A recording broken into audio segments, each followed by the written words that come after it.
Very good morning, dear friends. Myself, Dr. Vikrant Sudhakar Palekar. I am working as assistant professor in Gokhale Education Society's Arts, Commerce and Science College, Jawar, Palghar. Welcome in the series of synthesis of organic compounds topic. Till now, in this particular topic, we have seen different terminologies such as what is ideal organic synthesis, what are the different types of organic synthesis, then managed reaction and Bignelli reaction in the topic of multi-component reactions. Then we have seen a very important topic which is quite emerging one in the field of chemistry, that is green chemistry and principles related with the green chemistry. Then right now we are also in the position to know the terminology such as what is percentage yield, theoretical yield, practical yield, atom economy and E factor. So such as these things we have already covered in this particular topic. So from this particular session we are going to see green synthesis by using green starting material, reagents, solvents and catalyst. As we know, the traditional layout of the any organic reaction where any particular substrate reacts with the reagent and it forms product and byproduct. As we have already seen the principles of green chemistry, so it is basically related with the formation of waste or hazardous waste material which are formed inside the any reactions. So in this particular four important components of the any reaction, that is substrate, that is also we called as a raw material, then reagent and product, and also one thing comes in the reaction, that is catalyst. See, all these things, three things must be renewable or must be green in that perspective, so that whatever the waste form will be minimized. So these are all 12 principles of green chemistry. So it basically talks about waste prevention. So in order to have the green synthesis, we must have four components which are very important. Whatever the raw material we are going to use, that must be green in the perspective of renewable feedstock. Then whatever the reagent we are going to use, that must be green. Then catalyst, it also be a green in the form of. Then whatever the product we are going to get, that also be green. So if you carry out all these four components in effective manner, that particular synthesis will be green synthesis. Now we are going to see the basic things related with the green synthesis. First thing we must taken care of, that is starting material. Whatever the starting material we are going to use in the organic synthesis, that must be green. Green in the form of that particular raw material must be obtained from the nature, that must be I think renewable and biodegradable inside the nature. So as we know that glucose is one of the very important feedstock that can also be used for the synthesis of variety of commodity chemicals. If you use such a raw material, for example for the synthesis of adipic acid, as we know the traditional method for the synthesis of adipic acid is from the benzene, and as we know that the benzene is carcinogenic material. So if you start that particular synthesis with the help of glucose, then that will be a very good green starting material. As we know that conversion of glucose into adipic acid can be carried out effectively by using a biochemical pathway. Biochemical pathway means this particular reaction can be catalyzed by using enzymes, and at industrial level also this particular synthesis is carried out effectively. Let us see that particular reaction. First you have to start with the glucose. As we know what is the formula, C6H12O6. So it is very easily available feedstock. Carry out the reaction with the help of E. coli, then this particular compound will get converted into cyclic compound, and that is nothing but 3-dehydrocyclic acid. So this is a 3-dehydroxychemic acid form first through biochemical pathway.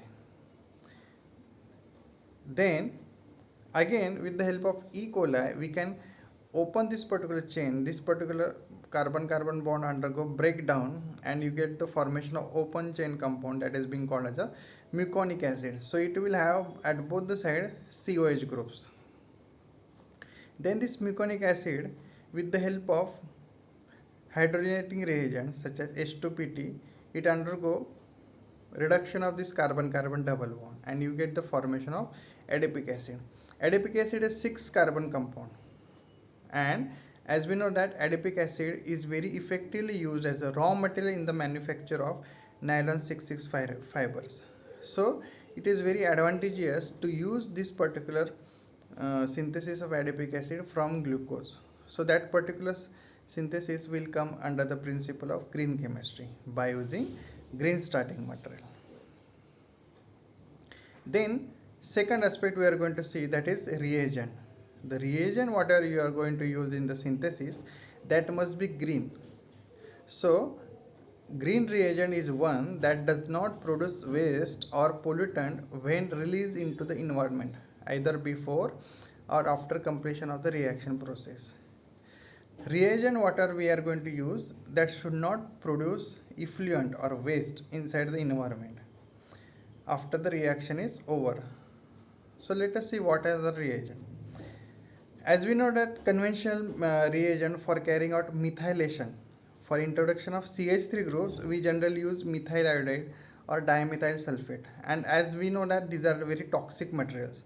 So what is the alternative for that? We can go for reagents just like a dimethyl carbonate. So dimethyl carbonate is the compound which is having CH3O is flanked in between the two carbonyl groups. So if you want to carry out methylation of aryl acetonitrile, then dimethyl carbonate will be act as a very effective reagent in presence of K2CO3 solvent. So what will happen, there is a selective methylation will take place at this particular carbon. So this is a ArCH to CN group. So this particular protons are quite acidic one. So here you will get the methylation. So you will get 99% selectivity by using dimethyl carbonate as a very green reagent, which is very effectively used for the methylation of aryl acetonitrile. It can also be used for methoxycarbonylation of amino group or to bring about selective methylation at active methylene groups. So it is very green reagent as the perspective point, because after the methylation it get converted into CH3OH and carbon dioxide. So we can say this particular reagent it quite green one. Then very important aspect is the solvent. As we know, solvent is the one which used to dissolve substrate and reagent. So it forms basically homogeneous mixture. So solvent must be also green in the terms of its hazard factors. So green solvents are also referred as a biosolvents because they are derived from agriculture waste. This uses of green solvent in chemical reaction that decreases the adverse environmental impact by reduction of waste into nature. So whatever the solvent we are going to use after the reaction, it goes inside the environment and it has a very adverse effect on the environment. So it generally accumulate lot of waste formation inside the nature. If you see basically what are the solvents being used, generally chlorinated hydrocarbon solvents are traditionally used, and we know that the solvents such as chloroform, tetrachloromethane, dimethyl chloride, so these are the solvents basically used. But as we know that these chlorinated hydrocarbons have a lot of environmental issues as they are not eco-friendly.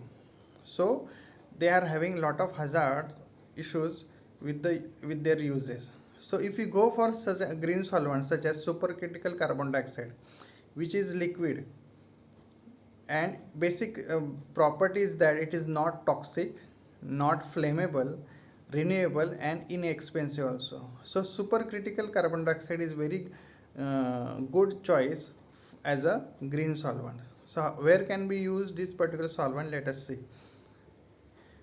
If we want to carry out the bromination in the toluene, so we will use the reagent N-bromosuccinimide, and this is being used very selective bromination. So in this case the bromination will take place in the side chain. If you use for this particular reaction supercritical carbon dioxide in presence of photochemical pathway, so what will happen? You will get the selective bromination, that is CH2Br. So you will get the formation of benzyl bromide with 100% selectivity. So this particular reaction can be very effectively carried out by using supercritical carbon dioxide with the formation of again phthalimide. So here we can use the supercritical carbon dioxide. Nowadays it is being very conventionally used for the carrying out different organic synthesis. Then next one, catalyst. As we know that catalyst the nowadays a very important entity for carrying out any organic synthesis. So if we go for green catalyst such as enzyme catalyst, that particular synthesis will be very effective one by using green catalyst. So as we know that at industrial level many organic conversions are carried out with the help of enzymes, and such reactions are called as a biocatalyst. They use bioorganism for carrying out catalyst. What are the advantages of biocatalyst? First one, it is a reaction we can carry out in aqueous medium, so we don't need any special solvents. So water can be used very effectively as a solvent. Then these reactions are basically a single step reaction only. In one step we get the desired product. And when you use such biocatalyst, there is no derivatization such as protection, deprotection of the groups need not to be carried out, and these reactions are very fast and selective. So these are the advantages of enzyme catalyst. So where we can use the enzyme catalyst reaction? Let us say for nicotinic acid hydroxylation. So it is carried out in presence of oxygen and microorganisms such as Acromobacter xylosoclans. So this microorganism can be effectively used for carrying out hydroxylation, where you can introduce OH group. So nicotinic acid hydroxylation can be selectively carried out by carrying out biocatalytic pathway. Then another example is that stereoselective reduction of ethyl acetoacetate. As we know that ethyl acetoacetate is active methylene compound and it contains two carbonyl group. So this one is ketonic carbonyl group and this one is ester carbonyl group. If you use the catalyst such as Baker yeast, so there is a selective reduction will takes place and the carbonyl group will get converted into COH. So you will get a selective S alcohol formation with 67% yield. So this can be effectively carried out by using enzyme catalyst. So these are the advantages of using green catalyst, that is enzyme catalyst. So till now we have seen in the topics green synthesis, we must adopt for green starting material. That starting material must be renewable and it must be very easily biodegradable inside the environment. Then the reagents such as dimethyl carbonate can be effectively used as a green reagent. Then the solvent is one of the important criteria which can reduce the hazardous waste formation inside the reaction, that is green solvents. The supercritical carbon dioxide is the one of the important option for that. Then green catalyst. So enzyme catalyst reactions can be very effectively carried out. So these are the four important factors which plays very important properties when we want to carry out any green synthesis. So these four things we have gone through this particular session. We have seen also various examples for that. Go through this particular session, try to write the reactions and try to selectively write the different topics such as starting material, reagents, solvents and catalysts. Go through this particular session. See you in the next session. Thank you very much.